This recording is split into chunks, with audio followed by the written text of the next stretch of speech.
This is Professor Thompson, and I just want to crank out some examples from 2.4. I'm going to do 10 through 24, the evens, and then, so in these I'm just differentiating the functions, and then I'm going to do two that I kind of made up on my own that are a bit more involved and pretty important.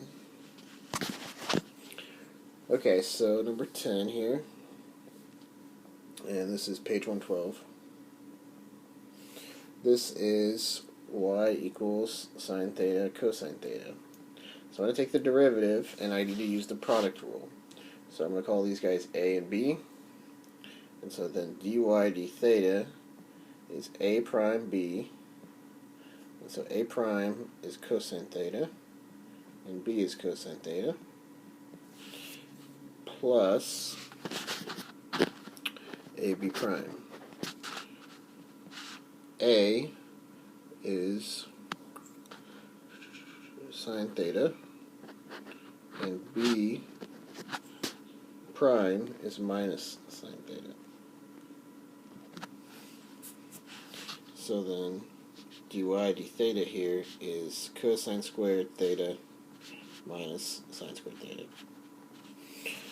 And so that answer is perfectly fine. The back of the book might have cosine of 2 theta, and that's because this is an identity. Although the evens aren't in your back, but that might be an answer that you see in a solutions manual or something. But this right here, that is a great answer. Number 12. So 12 is a quotient rule problem. So it's big G of x equals x squared minus 2 over 2x plus 1. So we have the high and the low here. The low is 2x plus 1, and the high is x squared minus 2. It's a quotient rule problem because here you have division. So G prime is low d high minus high d low all over low squared. So low d high, low is 2x plus 1. D high is 2x minus 0. Then I subtract high is just x squared minus 2. And the derivative of the low is 2 plus 0. And then the denominator is 2x plus 1, and I square that. So now, here is an answer, but I should at least do the arithmetic and get rid of the zeros.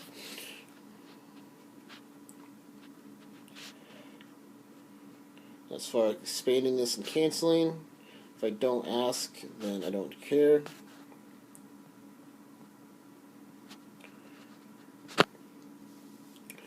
But you do have to do all the work. For example, if I wanted you to check this when x is 4, you'd have to plug in x everywhere.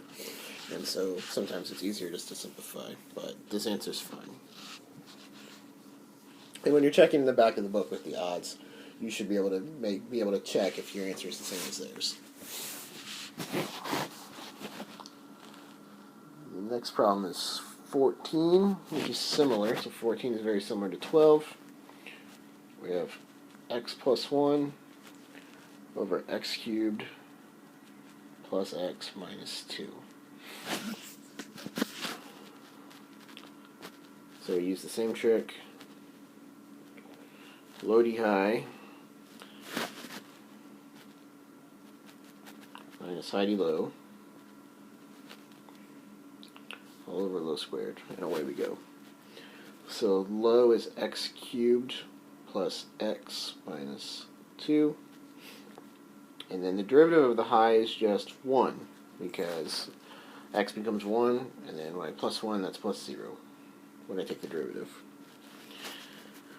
And then I subtract the high, which is x plus 1, times the derivative of the low, which is 3x squared plus 1. And that's all over low squared.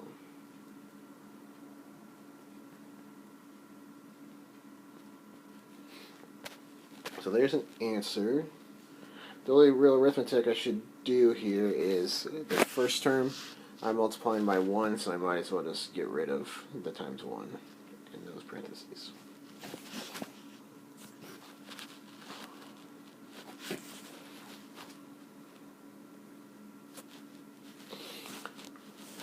Okay, so that is 14. The point of 16 is to show you a problem where the quotient rule applies and you can do it, but maybe it's not a great idea. So this is t minus square root of t over t to the 1/3. Now, I can do the quotient rule, but I think it's going to look kind of messy. Instead, I'd like to just manipulate g of t like we did in the previous section in 2.3. That's t to the 1 over t to the 1/3 minus t to the 1/2 over t to the 1/3. So I can write that as t to the 2/3 minus t to the 1/6. And now I can use the power rule.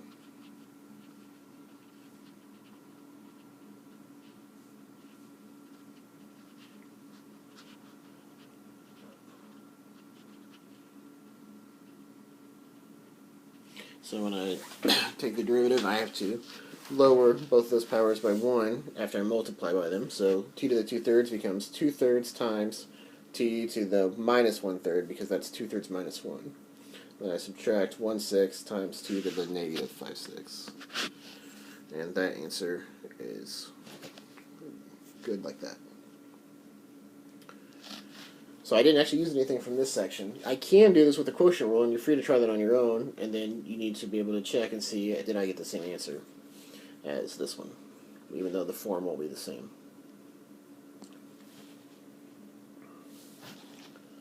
Uh, 18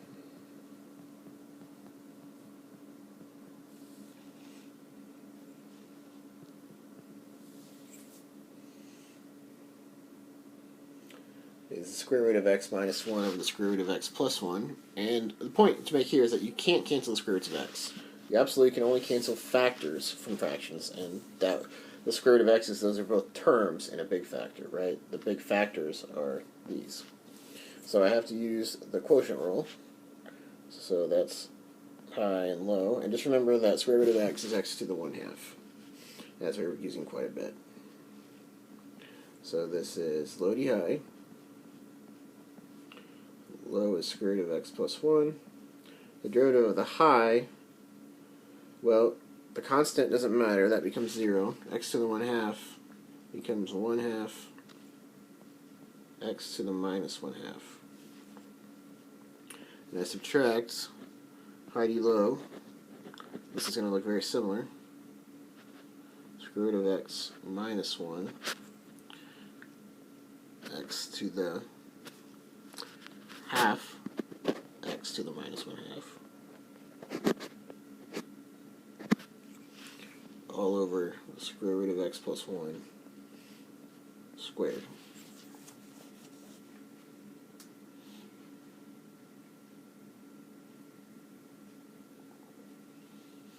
Now you could do some factoring and canceling and stuff with the top. If I ask you to do that, I expect you to be capable to do that kind of algebra, but as far as if I just say differentiate, that answer's fine.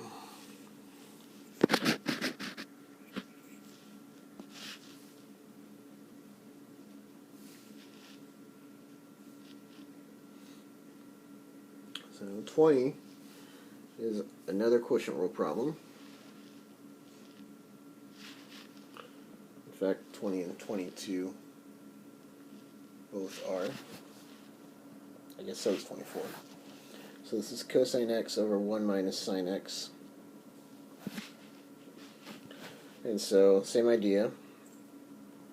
You might be bored by now, but it's important to just keep doing things until you get them down pat. So this is low d high. So low is 1 minus sine x. All of that quantity times all of the derivative of the high, which is minus sine x.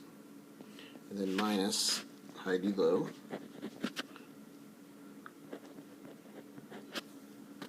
So high is cosine x. D low, the 1 would disappear, and the derivative of minus sine is minus cosine.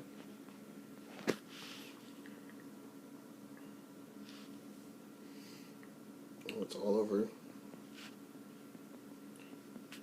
low squared. And away we go. So I'm going to simplify this one because I'm a little curious about how the top simplifies. So the top is minus sine x, if I distribute, plus sine squared x,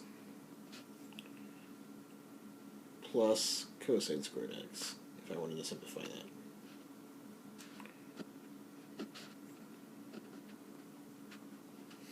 So I'm going to keep going just to show you how the back of the book can differ here, even though this answer is fine.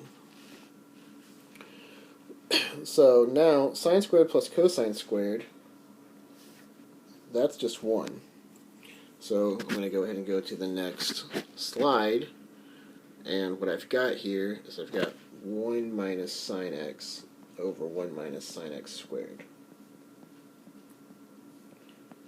for dy dx. So now I can cancel one of those factors,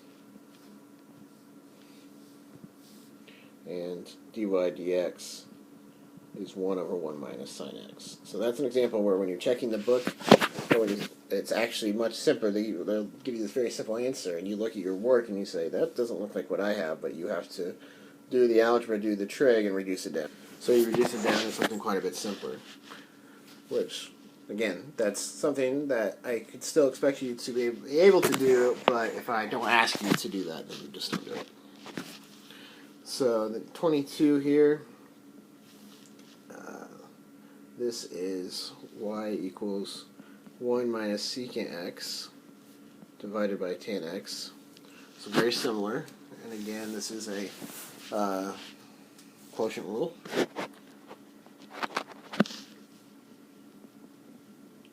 So this is low d high. The low is tan x. Derivative of the high.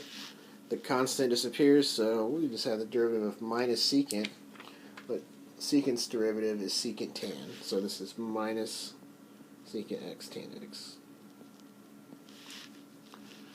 And then I subtract high d low.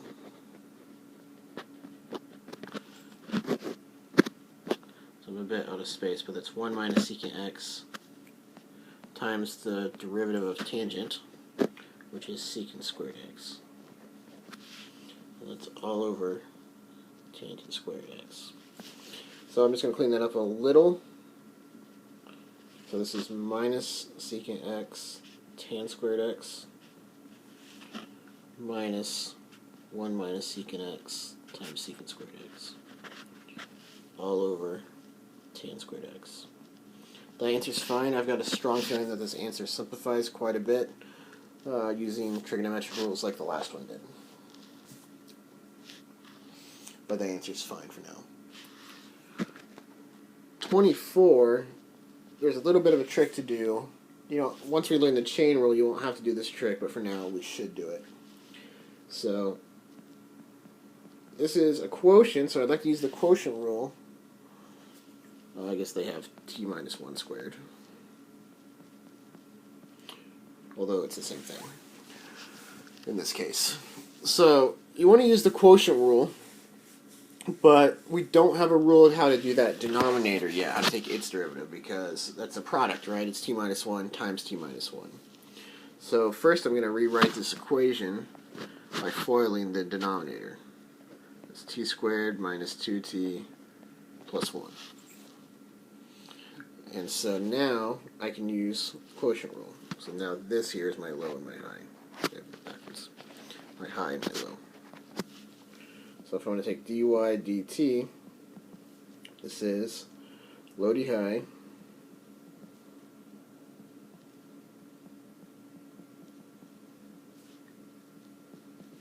the derivative of t is just 1, and then minus high d low. The derivative of the low now we can see is 2t minus 2. That's all over low squared. And away we go. So Again, this probably simplifies, but the only real arithmetic that I can see to do would be to get rid of the times 1 right here. So this is t squared minus 2t plus 1 minus t times 2t minus 2 over t squared minus 2t plus 1 squared. So in the back of the book, I'm sure I have this completely simplified, so that's still good practice to do, but this answer is okay for me. Now, what I really want to emphasize are there's 2 problems in the book that I'll give you in class to do, but I'm going to make up my own. And the question now is what to do when you have the product rule twice, or what if you have the product rule and quotient rule?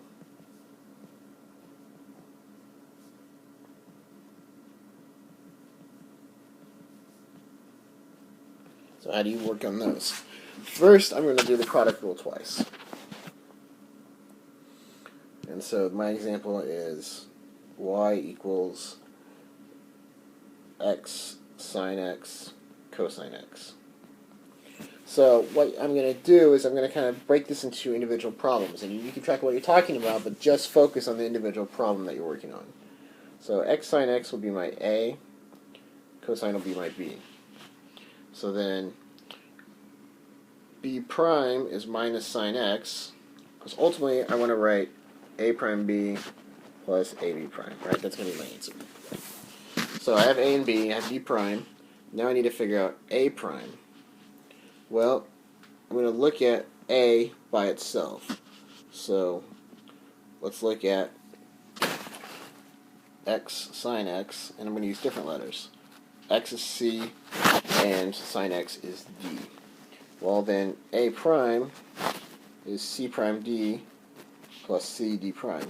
I'm just using the product rule on a. A is its own function, x sine x, that's its own extra problem, okay?